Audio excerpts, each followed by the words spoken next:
Pourrais-tu me raconter ton aventure Midi Minuit? Comment es-tu arrivé sur ce projet?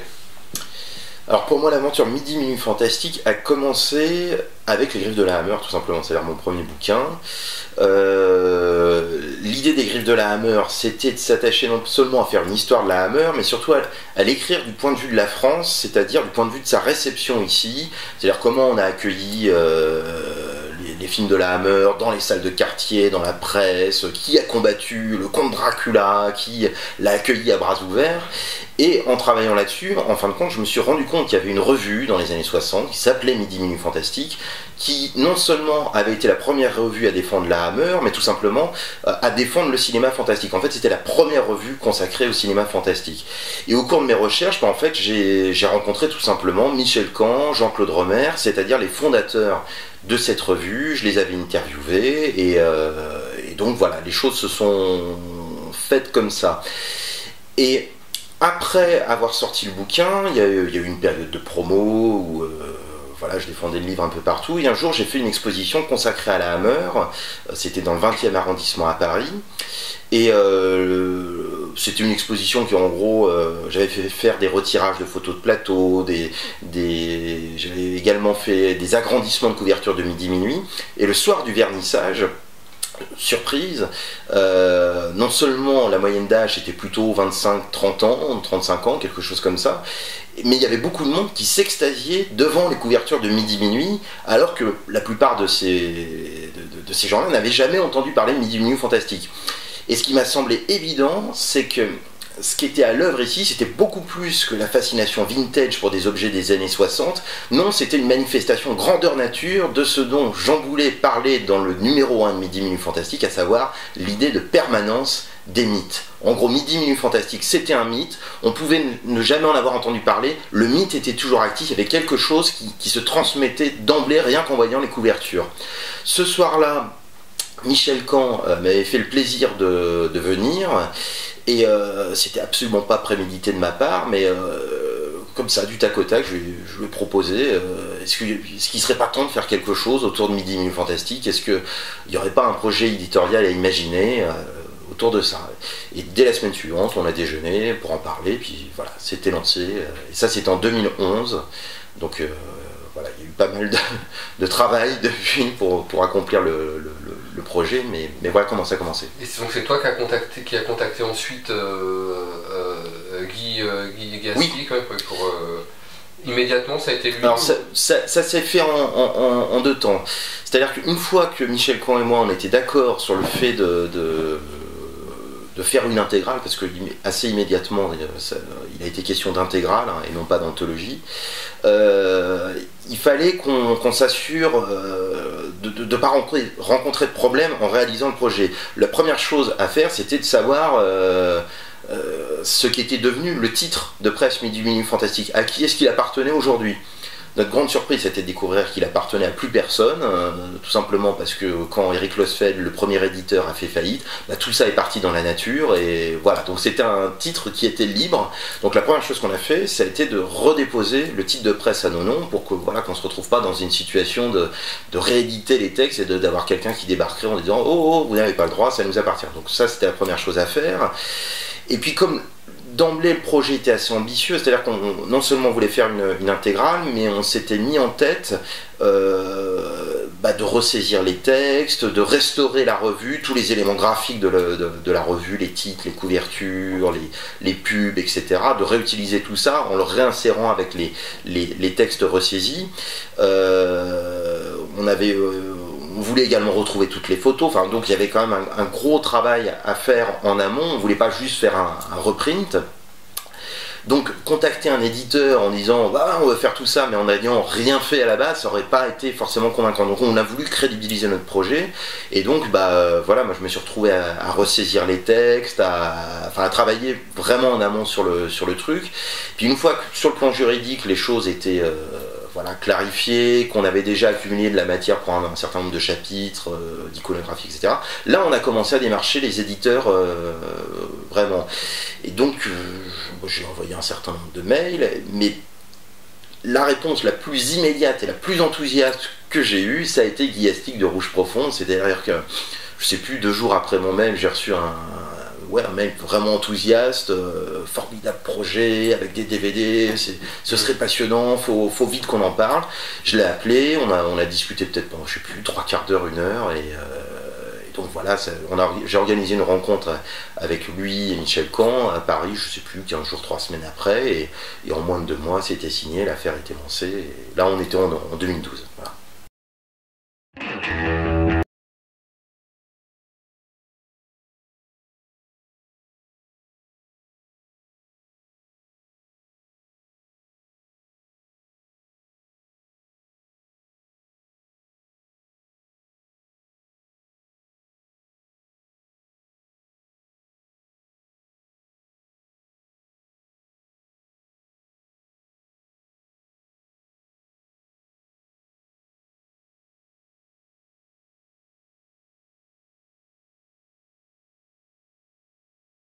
Après ton aventure à toi, tu pourrais me raconter l'aventure Midi Minuit, la leur, celle de Michel Camp, d'Alain Aubry, Jean-Claude Romer, Jean Boulet, Lacassin. Alors l'histoire de Midi Minuit Fantastique, ça commence, on pourrait dire, au milieu des années 50, parce qu'il y a, je dirais, des signes avant-coureurs de cette révolution cinéphile dans un certain nombre de publications. Dès la fin des années 40, par exemple, Jean Boulet, qui va être l'un des parrains de Midi Minuit une dizaine d'années plus tard, fonde avec Boris Vian une revue qui s'appelle Saint Cinéma des Prés, où on parle de King Kong. Il y a un fameux article de Boris Vian qui dit on en a marre du voleur de bicyclette. Voilà, en gros, on veut un cinéma du rêve, on veut un cinéma fantastique, on veut un cinéma surréaliste. Il y a ce désir-là. Ça dure que 3 numéros. Et donc voilà, ça marque les esprits, mais ça n'a pas plus de pérennité que ça. Dans la même période, il y a par exemple un numéro des cahiers du cinéma, c'est le numéro 2 qui est consacré au merveilleux, donc il y a aussi un goût à un moment donné qui s'exprime, là où on ne l'attend pas d'ailleurs, parce qu'on a oublié que les cahiers avaient fait ça à l'époque. Il y a également des articles dans Positif, notamment les articles d'Ado Kirou, qui parle très souvent de cinéma expressionniste, de films d'épouvante des années 30, ce genre de choses. Et puis, il y a la vraie première publication qui va, pour le coup, fortement marquer les esprits et créer, je veux dire, des vocations, c'est Cinéma 57. Il y a un numéro d'été consacré au fantastique, avec pour la première fois un monstre en couverture, c'est le Monstre de Londres de Stuart Walker, film de 1935. Et l'idée de mettre un monstre en couverture, ça c'est quelque chose d'assez nouveau et qui marque, oui, vraiment les esprits. Alors c'est un numéro d'été, donc ça veut dire qu'on considère que c'est pas un sujet trop sérieux, mais néanmoins, voilà, il y a une iconographie qui est très marquante. Il y a des articles de Lotte Eisner, de Pierre Philippe, de Jean Boulet, voilà, il y a tout ça. Ce numéro de Cinéma 57, il va être très important parce que c'est vraiment lui qui va créer des vocations, non seulement en France, mais aux États-Unis. Aux États-Unis, Forrest J. Ackerman va créer Famous Monster of Finland et va réussir à convaincre son éditeur James Warren en lui montrant le numéro de Cinéma 57. Et c'est comme ça donc que la première revue américaine consacrée au genre va se créer. Mais la grande différence avec Midi Minuit, c'est que Famous Monster of Finland, ce sera une revue en fait destinée aux enfants. On peut découper son Bela Lugosi, construire son monstre, etc. C'est pas du tout, ça s'adressera vraiment pas au même public. De ce point de vue-là, Midi Minuit Fantastique, ce sera la première revue cinéphile consacrée au fantastique à l'échelle du monde. Ce sera vraiment ça. Donc il y a tous ces éléments avant-coureurs. Il y a Michel Laclos qui fait un livre, aussi le fantastique en cinéma en 58, chez l'éditeur concurrent d'Éric Losfeld qui va faire MMF plus tard, chez Jean-Jacques Pauvert. Donc voilà, il y a tout ça. Et arrive mai 1962, donc l'idée de cette revue. Alors comment les choses se font ? L'idée en revient à Michel Camp, qui avait 20 ans en 62, qui était étudiant en médecine et qui, au lieu d'aller en cours, en gros, passait ses journées au cinéma. Il allait voir 3 à 4 films par jour au cinéma, que ce soit dans les salles du quartier latin, à la Cinémathèque. Il y allait avec un de ses amis qui s'appelait Alain Lebris, qui était également étudiant, qui avait 20 ans, c'était un de ses amis d'enfance. Et puis peu à peu, ils sont mis à abandonner le serment d'Hippocrate pour le prestige de Dracula, en gros c'est à peu près ça. Et un jour, à une terrasse de café, donc dans le quartier latin, ils se disent mais pourquoi pas faire une revue consacrée au cinéma fantastique, avec pourquoi pas un numéro 1 consacré à Terence Fisher, donc le réalisateur leader de la Hammer qui vient de révolutionner le genre avec Frankenstein s'est échappé, avec le cauchemar Dracula, etc. Il se trouve que Michel Camp connaissait bien la librairie du Terrain Vague qui était tenue par Eric Losfeld, donc à la fois librairie et maison d'édition. Maison d'édition qui a notamment édité Boris Vian, ça a été le premier éditeur de Ionesco, c'est l'éditeur des surréalistes également, Eric Losfeld, c'était un grand ami d'André Breton. La dernière revue des surréalistes, La Brèche, c'est Eric Losfeld qui l'édite en parallèle de MMF. C'est aussi quelqu'un qui a édité beaucoup de livres érotiques, sous le manteau d'ailleurs, au nez à la barbe de la censure, parce qu'il a eu d'énormes problèmes de censure. Par exemple, les livres d'Emmanuel Hersan, c'est aussi Eric Losfeld. Donc un jour, Michel Camp va à la librairie du Terrain Vague, lui propose ce projet de revue consacrée au fantastique, parce qu'il sait qu'en plus, Eric Losfeld est déjà l'éditeur d'une revue de cinéma, il est l'éditeur de Positif. Donc voilà, tout ça fait sens. Et contre toute attente, Eric Losfeld va prendre ces jeunes cinéphiles au mot en leur disant oui, pourquoi pas, allons-y, on fait une revue consacrée au fantastique. Est-ce que vous avez d'autres idées pour les prochains numéros? Alors là, peut-être, je ne sais pas si c'est vrai ou si c'est un coup de bluff, mais Michel Camp répond oui, bien sûr, on a une dizaine de numéros quasiment de près. C'était pas tout à fait le cas, mais voilà, ça a été important de le dire à ce moment-là. Donc Losfeld leur dit, bon, chiche, on fait ça, mais à la condition suivante, que vous vous entouriez de gens respectés dans le domaine. Et là, on leur conseille d'aller à la librairie du Minotaure, retrouver deux personnes, Jean Boulet, dont on a déjà parlé, et Jean-Claude Romer, qui, eux, sont en train de travailler un numéro spécial de la revue Bizarre, consacré à James Whale, Todd Browning, Bela Lugosi, Boris Karloff. Donc Jean Boulet, Jean-Claude Romer, on va les retrouver là-bas, et là tout ce petit monde se met d'accord, et ça va être vraiment le quatuor fondateur de la revue. Ils vont trouver le nom à ce moment-là, Midi Minuit Fantastique, Midi Minuit en référence à la salle du boulevard Poissonnière, sur l'écran de laquelle déferlait tout ce qui relevait à l'époque du sexe, de la violence, de l'insolite, donc toutes les productions Hammer, mais également des nudies américains, des films d'éducation sexuelle ouest-allemand, enfin toutes sortes de transgression. Voilà, la transgression, tout le cinéma bis de l'époque, voilà, se retrouver là-bas. Et donc, ils vont étoffer un petit peu le comité de rédaction, grâce à Eric Losfeld. Donc Jacques Sternberg va en faire partie, Francis Lacassin, qui avait rencontré Jean-Claude Romer à la librairie du Minotaure, voilà, il arrive dans l'affaire. Des gens de Positif aussi, Paul-Louis Tirard par exemple.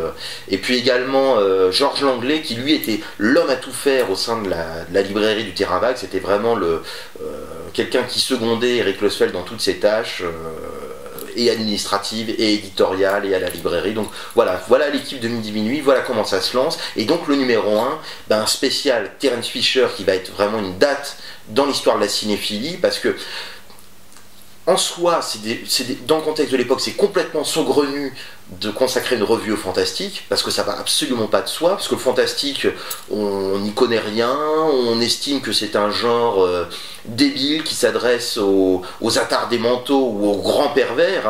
Ce qu'il faut voir, c'est qu'au moment où le cauchemar de Dracula sort, dans l'ancêtre de Télérama, l'ancêtre très catho à l'époque de Télérama, qui s'appelait Radio Cinéma Télévision, on peut lire la chose suivante: ce film va créer des générations de détraqués, le pervers, c'est un attentat caractérisé à la dignité du public. Rétrospectivement, ils avaient raison, la preuve, on est encore là à en parler aujourd'hui. Mais donc, il y a un contexte extrêmement défavorable, et donc faire une revue consacrée au fantastique, en soi, ça va pas de soi, mais en plus, le faire en ne se consacrant pas à l'expressionnisme allemand, à l'épouvante de Val Lewton, Jacques Tourneur, ou à l'épouvante universelle des années 30, c'est-à-dire à des films qui, les années passant, auraient pu donner une certaine forme de vernis de respectabilité au genre, défendre le fantastique en se plongeant dans l'actualité brûlante, celle qui fait polémique, c'est-à-dire Terence Fisher, l'épouvante en Technicolor, l'épouvante qui assume enfin sa dimension érotique et violente, ben c'est un geste provoquant inouï. Et ça va encore plus loin, parce qu'il y a une photo qui, quelque part, cristallise toute cette démarche-là. C'est la photo de couverture de ce numéro 1 consacré à Fisher. C'est une photo tirée de La Nuit du loup-garou, une photo donc en noir et blanc, avec un loup-garou qui étrangle une jeune fille dont on ne sait si elle est en train de jouir ou de mourir. Donc on a là une reformulation agressive d'Eros et Thanatos. Ça va beaucoup plus loin que la photo de monstre de Cinéma 57, et donc ça en soi c'est quelque chose d'extrêmement provoquant. On imagine ça dans les devantures de kiosques à journaux, ça déménage quoi. Mais en plus ça va beaucoup plus loin. Tout simplement parce qu'il s'agit d'une photo impossible, c'est-à-dire une photo de plateau qui n'a rien à voir en réalité avec la réalité scénaristique du film. Tout simplement parce qu'en réalité, le loup-garou qu'on voit là n'est autre que le fils de la jeune fille qui l'étrangle dans le film, et la jeune fille en question meurt au moment de le mettre au monde. Si bien qu'en réalité, il s'agit, pour ceux qui sont au courant, qui ont vu le film, d'une photo impossible, mais même d'une provocation incestueuse. Donc en choisissant cette photo, en fait, il s'agit d'un appel subliminal qui est lancé à tous ceux qui ont vu le film, c'est-à-dire une manière d'orienter le regard en disant on va se focaliser sur une esthétique érotico-horrifique, mais surtout à travers cette esthétique, se focaliser sur sa dimension intrinsèquement subversive, sur ses thématiques subversives. Et donc ça, c'est la naissance d'un regard, c'est la naissance d'une communauté de regard, c'est la naissance de la cinéphilie fantastique en tant que telle, et en gros on pourrait la définir comme suit, c'est-à-dire le goût des mythes allié à celui de la subversion. En ce sens-là, c'est une révolution cinéphile.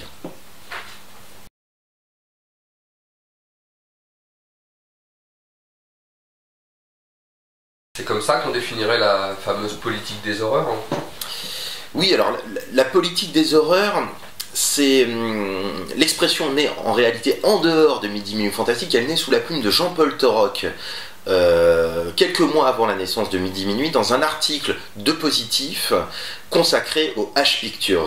Et il y a notamment, il fait une espèce de défense totalement dithyrambique de Terence Fisher, où il le défend en vertu de la politique des horreurs. Alors évidemment, cette expression, c'est un pied de nez dans Positif au cahier du cinéma et à la politique des auteurs.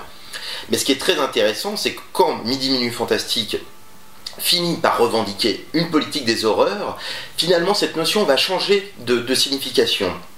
D'un certain point de vue, c'est ce qui va mettre en évidence le côté cinéphilie transversale du Midi Minuisme. Pourquoi cinéphilie transversale ? Tout simplement parce que Midi Minuit, d'abord, puise au surréalisme. L'éditeur de Midi Minuit, c'est le même que l'éditeur de Positif, c'est Eric Losfeld. Il y a des transfuges entre les uns et les autres. On sait que Positif est très marqué par le surréalisme, par Ado Kirou, etc. Et c'est ce qui explique que dans Midi Minuit Fantastique, on retrouve des plumes surréalistes. On retrouve par exemple Pierre-André de Mandiard, on retrouve des tableaux de Félix Labisse, qui lui-même va écrire un certain nombre de textes dans MMF. Donc voilà, il y a cet ancrage-là qui est très fort. Mais en même temps, Midi Minuit Fantastique ne sera pas réductible au surréalisme. Et si on prend par exemple, encore une fois, le numéro 1 Terence Fisher, ça n'est non pas un spécial gothique anglais, non pas un spécial Hammer Film, mais c'est un spécial Terence Fisher. C'est-à-dire qu'on désigne un cinéaste dont on souligne très précisément qu'il est un auteur. Et donc de ce point de vue-là, la démarche n'est pas si éloignée que ça de celle des cahiers du cinéma. Donc de ce point de vue-là, la politique des horreurs se rapproche aussi de la politique des auteurs. Voilà, on va désigner un certain nombre d'auteurs, ce sera donc Fisher, plus tard ce sera Corman, ce sera Mario Bava, Ricardo Freda, Jacques Tourneur, etc. Et on va les défendre en vertu d'une politique des auteurs, mais reformulée sous le plan de l'adhésion donc à une esthétique horrifique, à des thématiques subversives. Voilà, on fait fusionner toutes ces idées-là. Et c'est tellement une cinéphilie transversale qu'à un moment donné, au milieu des années 60, Midi Minuit Fantastique va s'ouvrir à un fantastique qui n'est plus seulement celui du genre. C'est-à-dire qu'après avoir défendu un fantastique nocturne qui est celui donc de la Hammer, du gothique italien, on va défendre un fantastique diurne qui va être celui par exemple des parapluies de Cherbourg. Voilà, Jacques Demy. On va défendre également Alphaville. de Godard. Ce qu'il faut savoir, c'est que Michel Caen, qui est donc un ficherien acharné, a été en même temps un godardien tout aussi acharné, à tel point qu'il finit par écrire au Cahier du cinéma en parallèle de Midi Minuit Fantastique, et par exemple, la critique de Pierrot le Fou dans les Cahiers du cinéma, elle est signée Michel Caen. Voilà, donc ça c'est tout à fait intéressant.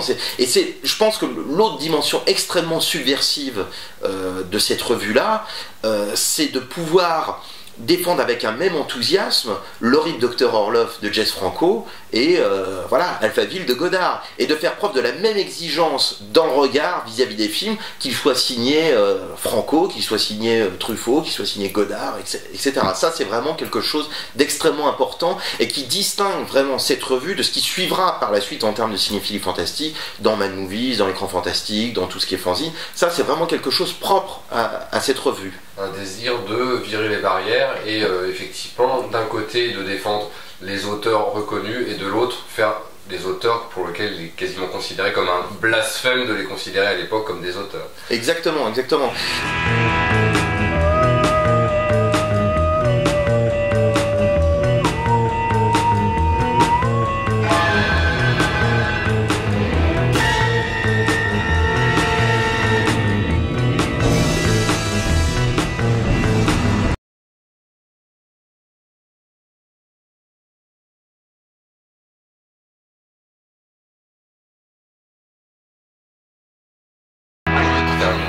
On va jouer à l'ouvreuse et moi au spectateur.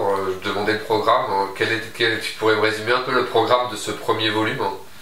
Alors le programme de ce premier volume, c'est un MMF numéro 1 consacré à Terence Fisher, un MMF numéro 2 totalement surréaliste consacré aux ventes fantastiques, les femmes félines, les femmes panthères, les femmes libellules, les femmes sirènes, etc. etc. Le numéro 3 consacré au King Kong de 1933, un numéro 4 consacré au mythe de Dracula, et un numéro 6, le numéro 4 c'est un numéro double, un numéro 4-5 en réalité, et un numéro 6 consacré à la chasse du comte Zaroff, tout ça avec un entracte avec Marie Devreux, Fellini et Edith Scott dans Fantasmagorie, plus un DVD consacré à la télévision des Midi Minuit, donc des heures de lecture et des heures de visionnage en perspective pour tous ceux qui se procureront le livre. On se retrouve pour le deuxième volume. Voilà, alors rendez-vous si tout se passe bien en fin d'année, mais ça prend énormément de temps, on n'est pas à l'abri d'un léger retard, sachant qu'on privilégie la qualité à l'éventuel respect d'un agenda qui serait fixé dans le marbre, mais on préfère voilà, faire le livre le plus beau possible, donc si tout se passe bien en fin d'année, et si on a un peu de retard, ce sera au début de l'année prochaine. Mais normalement, novembre, volume 2. Merci. Merci.